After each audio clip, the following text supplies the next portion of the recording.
जय श्री राम। श्री भैरव धाम सरकार की जय।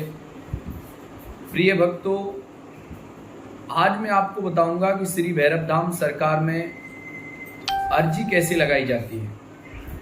यदि आप अपने घर पर हैं, घर से अर्जी लगाना चाहते हैं तो कैसे लगाएं, और आश्रम पे आ रहे हैं तो आश्रम पे अर्जी कैसे लगाते हैं, आज हम आपको विस्तार से इसके बारे में जानकारी देंगे।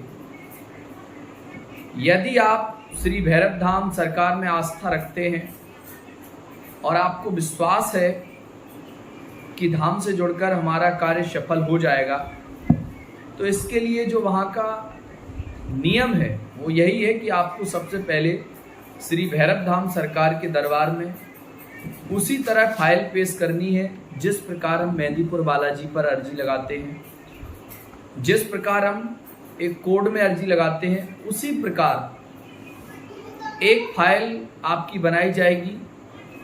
और फाइल क्या है? फाइल यानी आपकी समस्या श्री हनुमान जी महाराज, संकट मोचन बालाजी महाराज के सामने पेश की जाएगी और उनसे निवेदन किया जाएगा कि आपकी जो समस्या है उस पर तुरंत तत्क्षण प्रभाव हो और उनके कृपा से आपका कार्य सफल हो। तो इसकी क्या प्रोसेस है मैं आपको बताऊं। पहले मैं बताता हूं, आप यदि घर पर अर्जी लगाते हैं तो कैसे लगाएं। सबसे पहले तो आपको महाराज श्री से ये समझना है कि आपके यहाँ समस्या क्या है, आप किस समस्या को लेके अर्जी लगा रहे हैं। अर्जी 3 तरीके से लगाई जाती है। 3 प्रकार के कपड़ों में अलग अलग नारियल बांधा जाता है, उसका एक अलग अलग महत्व है। यदि आपके यहाँ किसी का विवाह नहीं हो रहा है या स्वयं का नहीं हो रहा है, या विवाह से संबंधित कोई आपका कार्य रुका हुआ है, या विवाहित महिला है वो बहुत ज़्यादा परेशान हो रही है, उसका दाम्पत्य जीवन कहीं ना कहीं खराब है, किसी ने मंगल दोष बताया, इस प्रकार की यदि कोई समस्या है तो उसके लिए आपको पीले कपड़े में नारियल बंधन करना पड़ेगा। उसके लिए आपको एक पीला कपड़ा लेना होगा 1.25 मीटर का, एक जटा वाला नारियल, उस नारियल को उस पीले कपड़े में रखना है, उस पे एक छोटी सी हल्दी की गांठ भी रखनी है, और 2 लौंग, 2 इलायची और 1 सुपारी पूजा वाली। 2 लौंग, 2 इलायची, 1 सुपारी, 1 हल्दी की गांठ, और वो नारियल जटा वाला, उस पर थोड़ा सा सिंदूर लगा दें और पीले कपड़े में उसको बांध करके आप अपने घर के पूजा स्थल में रख लें। जहां आपका मंदिर हो, जहां पूजा करते हो, वहां पर थोड़ा गंगा जल छिड़क दें और वहां रख दें। और शाम को आपको प्रतिदिन एक दीपक प्रज्वलित करना है। या तो आप तेल का दीपक प्रज्वलित कर सकते हैं, नहीं तो आप एक शुद्ध घी का दीपक, गाय का घी मिल जाए तो और भी उत्तम है। और ये बात का विशेष ध्यान रखना है कि घी अगर शुद्ध नहीं मिलता है तो आपको ऐसा लेना है जिसका प्रयोग आप स्वयं खाने में करते हो, ऐसा शुद्ध घी हो, उस शुद्ध घी का आपको दीपक जलाना है। 1 महीने के अंदर आपका कार्य सफल होगा। ये है पीले कपड़े का। अब बात आती है काले कपड़े में किस नारियल का बंधन किया जाता है। काले कपड़े में अगर आपके यहाँ कोई तांत्रिक क्रिया करवाई गई है, या किसी ने आपका दुकान मकान बांध रखा है, या किसी प्रकार की कोई भूत बाधा बहुत ज़्यादा परेशान कर रही है, और बहुत सारे दरबारों में आप होके आए, समस्या का समाधान नहीं मिल रहा है, कहीं ना कहीं वो जो समस्या है वो पकड़ में नहीं आ रही है, तो इसके लिए आप तांत्रिक क्रिया या भूत बाधा के लिए आप काले कपड़े में नारियल का बंधन करेंगे। उसके लिए वही सामग्री, बस कपड़ा चेंज हो जाएगा। काले कपड़े में जटा वाला नारियल, 2 लौंग, 2 इलायची, 1 सुपारी, और उस पे थोड़ा सा सिंदूर लगा करके सारी सामग्री को बांध दें। अगर आप अपने घर पे लगा रहे हैं अर्जी तो पूरे घर में आपको घुमाना है।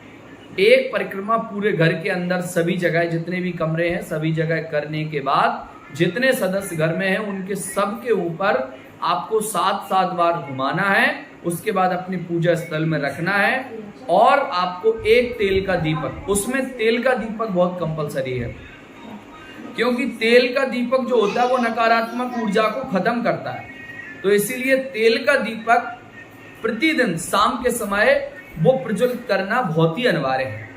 तो ये रहा, अगर आपके यहाँ तांत्रिक समस्या है भूत बाधा है तो उसके लिए काले कपड़े में आप घर पे अर्जी लगा सकते हैं। और अब बात आती है लाल कपड़े में अर्जी कैसे लगाएं। तो लाल कपड़े में अर्जी लगाई जाती है मनोकामना पूर्ति के लिए। यदि आपकी कोई मनोकामना है, जैसे कि नौकरी का, व्यापार का, बिजनेस का, दुकान का, मकान का इत्यादि, आपकी कोई मनोकामना है जो आपकी मन में इच्छा चल रही है, उसकी पूर्ति के लिए आप लाल कपड़े में नारियल बंधन कर सकते हैं।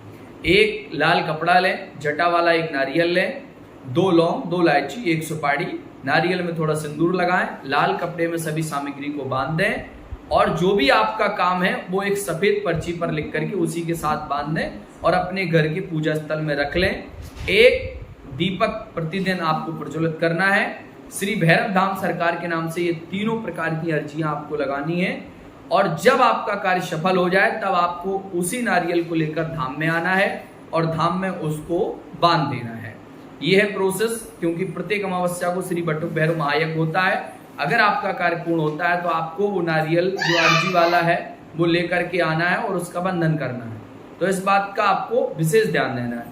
तो ये थी 3 प्रकार की अर्जियां जो श्री भैरव धाम सरकार के माध्यम से आप अपने घर पे लगा सकते हैं। और यही पूरी प्रोसेस जो नारियल बंधन आप कर रहे हैं वही आश्रम में होता है। आप अपना सामान लेकर आएंगे, अमावस्या के दिन श्री बटुक भैरव महायज्ञ होता है। उस दिन यज्ञ संपन्न होने के बाद आप अपना नारियल जो सामान लेके आए, वहां जो पुजारी जी होंगे उनको सौंप दें, वो आपका नारियल बंधन वहां करवाएंगे और वहां आप प्रत्यक्ष रूप से रह करके यज्ञ की परिक्रमा करें, हनुमान जी महाराज से प्रार्थना करें, आपका कार्य 100% सफल होगा। आज तक हमारे आश्रम में जो भी भक्त आए हैं, जिन जिनके नारियल बंधन हुए हैं, उनका 100% कार्य पूर्ण हुआ। ये सब भगवान भैरव के चमत्कार से, हनुमान जी महाराज, संकट मोचन बालाजी महाराज की कृपा से हो रहा है। इसमें मेरा कोई भी एक कण निमित्त भी मेरा कोई योगदान नहीं है। मैं तो एक माध्यम हूँ, मैं केवल आपको जोड़ सकता हूँ। इसीलिए इस बात का विशेष ध्यान रखें। कोई भी व्यक्ति केवल माध्यम तो हो सकता है, मार्गदर्शन देने वाला हो सकता है, भाग्य तो बता सकता है, लेकिन भाग्य विधाता नहीं हो सकता है। इसीलिए अगर आपको श्रद्धा और विश्वास और आस्था है तो आप एक बार श्री भैरव धाम सरकार की अर्जी जरूर लगाएं और आपका कार्य 100% सफल होगा। यह मुझे अपने इष्ट पे भरोसा है। तो यही थी हमारी अर्जी लगाने की प्रोसेस। आप सभी को जय श्री भैरव।